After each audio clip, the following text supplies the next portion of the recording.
Okay, we're going to invite another guest. When she comes in, she'll join. Kiki. She's also into, building the immune system with a lot of products and things like that. When she comes in, she'll join in this discussion. So let's move on. Auntie Flo, what's the taste of moringa bread? Is it bitter? I would love you to be there. Okay, let me try. Let's taste it and see. Yes. You should have used tissue. You said we should. I don't know how tissue is here. Can I have the tissue? Yes, you can have the tissue. Oh, I mean, I'm waiting for Kiki to join us. Okay, so alright. It's not bitter. You should be the best judge. I wouldn't say it, but you should be the best judge of it. Not bad. Not bad. Yes. It doesn't really have. You have some seeds in this as well. Yes, we have a lot of seeds. We have a lot of seeds in it to as well help Kiki, you can join us, with our immune systems. So okay, it's good. All right. Now, are there different types of moringa bread? Can we say that? It depends on what the person is trying to achieve. Okay. So you can fuse it with all other bread, even your tea bread or whatever. You can just add a little moringa to it. Okay, I see. So now, what are the? That's a very deep question I'm going to ask you. What are the characteristics, the features of moringa? If I'm going to buy moringa bread, if it's not something I've requested from Bakerz Relish, and I go to shop something more and I see, what are the characteristics I should be looking out for? Yes, first and foremost, you know that the moringa itself is green in color. Okay. Right? But you should be very careful that people don't infuse artificial color to the moringa, making it how look like that the color is not artificial green. Yes, making it look like, because the artificial colors come out differently from that of the natural one. So you should see, if the camera will point out, it should be green. If the camera can zoom on the bread a bit. Yes. So should it come out very deep green? Like this green, it's okay. Okay. Yes. Okay. Like this green, it's okay. So that it will not be too bitter and it will not be too. And you have seeds in this as well. A lot. We have the flax seeds, we have the sesame seeds, we have the pumpkin seeds. Very, very healthy. And then we have the sunflower seeds. And what I can say is, we are all trying to survive this scare. We're trying to eat well would be the best option for us now. So everybody must try to eat well, to sleep well, to exercise. As the doctors say, we shouldn't be that scared, because it's everywhere. It's becoming actually a big problem. So we should try to maintain our calm in all situations, and then that too will help us to boost our immune system. And if you want, you can call me. No matter where we are, we can deliver to you. And we have a branch in Brekum on top of the Fidelity Bank. We have one in Sunyani in the same building with Opportunity International.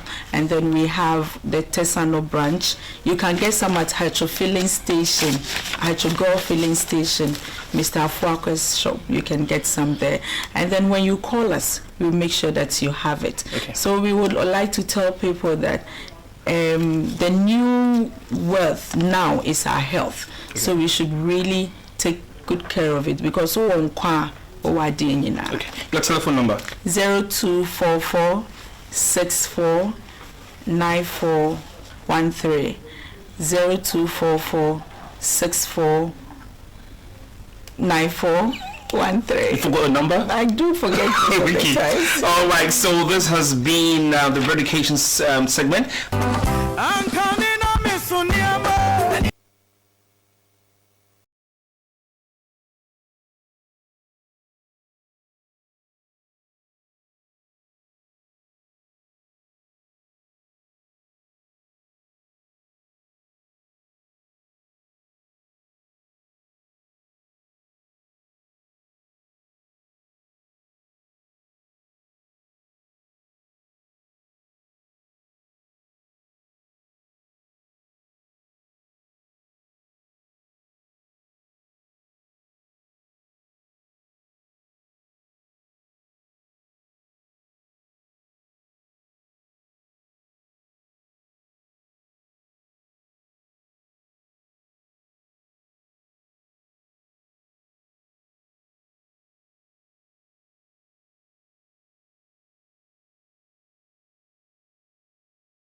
have Bakerz Relish in the studio, who normally helps us with this particular segment in the person of Mrs. Florence OFORI-AGYEMANG.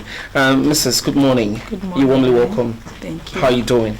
Fine. Okay, and today Bakerz Relish is taking us through what we're looking at. The type of bread we're looking at this morning is tea bread, or the local breads. And I'm sure you and I know when we say the tea bread, the one that comes with the flour, the Gansi is all over it, and people buy it every time and want to find out exactly what goes into this kind of bread. So we're going to start straight away. I'm going to start by asking Mrs. Agyemang, is there, when we say the tea bread, what's this tea bread? What's tea bread? What's tea bread? Yes. I would say that. Why is it called tea bread? Why is it called Yes. tea bread? Exactly. I would say it's a Ghanaian version of what the French normally call the baguettes. Okay. Because I am. But the baguette is longer. And the tea bread is It's also long, yeah. Yes. But the only difference with the baguette and then the tea bread is the tea bread has a lot of it has a lot of salt, it has a lot of sugar, and then margarine. Okay. Whereas the baguette, no margarine. Okay. And no sugar. So Okay. I think it was a way of them having another version of our local. Okay. Yeah. Now, one would want to ask, I don't know whether there is, but would we say there's any history to tea bread as to how it started, where it started from? Is there anything like that, or you think we don't really research into these things? Yes, that's one thing we were discussing earlier. Yeah. We don't really research into our own cuisine, so it's very difficult to know why we started doing tea bread and why this and how it was done and what's actually with it. So there isn't much about the tea bread, but I think that it is a way of having our own taste and developing our own taste per the food that were foreign to us. Okay. Yeah. But as I'm just putting you on the spot, but as Bakerz Relish, would you want to start looking into some of these things so that we get some some data or something about them? Exactly. We're trying to do that. We're doing that with food research so that we could have some diary or something about journal about the bread we do, because as I told you earlier, we have where I was trained, every year there's a research into foods and all that. So it makes it very easier for others to refer always and to come up with better options of what we are having now. Right. Now, my next question is, what goes into the making of tea bread? What goes into the making of tea bread is just flour, and then salt, margarine a little, and then sugar. Okay. Yeah. Flour, salt, margarine, and sugar. Yeah, it's one of the easiest way, of trying to combine ingredients to make bread. So would you say it's the easiest kind of bread to make? I think so. Okay. It's not really complex one. Okay. Now another very next curious question is: you say most of the time we see most of workers are in a hurry to work. People are every morning we see people buying tea bread with the Hausa cocos and all that. How should they be eating? Is a morning eating of the tea bread very okay, or you'd advise something else? Yeah, I think eating it in the morning would be the best option as compared to eating it the day throughout. Because you're going to work with it, you're going to be very active, so you burn a lot of calories and then carbs as you go along. But if you eat it at night, you're just going to sleep, and then there isn't much activity, so you end up storing those kind of surplus energy that will convert into fat and then eventually start to bloat you. So I think eating it in the morning will be a better option. Are there alternatives to tea bread? Are there alternatives? Maybe I'm not putting it right, but are there other? Let's have a little education about what we are doing here. When you take the wheat, a grain of wheat, it has layers. The first layer is what is called the bran, and then the second layer is what is called the germ, and then the middle one is the last one is what is called the endosperm. But when you mill all these things together, it gives you the fiber and the nutrients that a bread should have. But when we talk about the refined flour, that's where we are talking only